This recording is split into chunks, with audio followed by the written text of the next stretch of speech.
All right, let's talk about this hurricane and what it means for South Florida this week. Looks like impacts will be late Wednesday night, Thursday, and maybe into early Friday because the track all week long last week has been slowing down each day.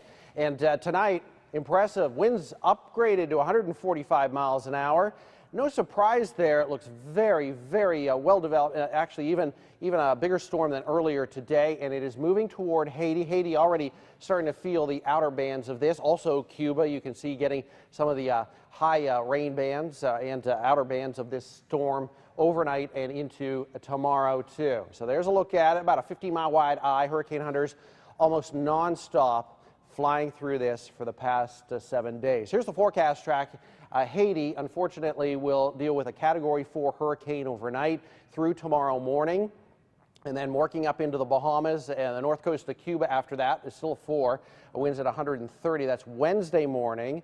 Get into Thursday evening. It's starting to make a close approach to us. We're now in the air cone of this storm, and we could see a track farther to the west. It's still possible. We still have the UK Met model that consistently is bringing it into South Florida, or a track farther to the east. Makes a close approach to us Thursday night, early Friday morning, even closer actually. This distance here is less than 100 miles. This obviously even closer, and then moving up the coast, almost paralleling the coast on Friday and Saturday. So in the air cone, no watches or warnings for our area yet, but they are likely tomorrow morning at 5 or 11 in the morning. Here are the forecast model tracks, and they have shifted all day long. Last night, when we did the 11 o'clock news, they were almost all west of the Bahamas, or east of the Bahamas. Now a big shift toward the west. Now TVCN is a blend model. It's right there, and the Hurricane Center usually bases their official forecast very closely on that. It's a blend model. It blends the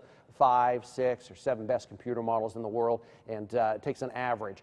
The UK Met model is consistently bringing it way too close to Florida, but the shift, that trend has been there. And the reason that we've seen this trend toward our coastline is this Bermuda high. It's getting stronger, and it's nudging this storm closer to our coast.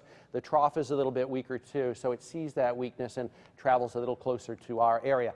Now, as far as the chances for seeing tropical storm force winds are now up above 70% for West Palm and all our areas, South Florida, all the way down into Boca, and quite a bit less for Key West. Quite a bit higher for Abaco and the Bahamas, over 90% now for around Paradise Island, Nassau, and New Providence. And hurricane force wind probabilities, you can see we are still in that cone now. We're starting to get into the 15 to 20% range. These are hurricane force winds, 74 miles an hour stronger. We have a chance to see those on Thursday and Thursday night. Watches and warnings in effect. We have a hurricane watch now.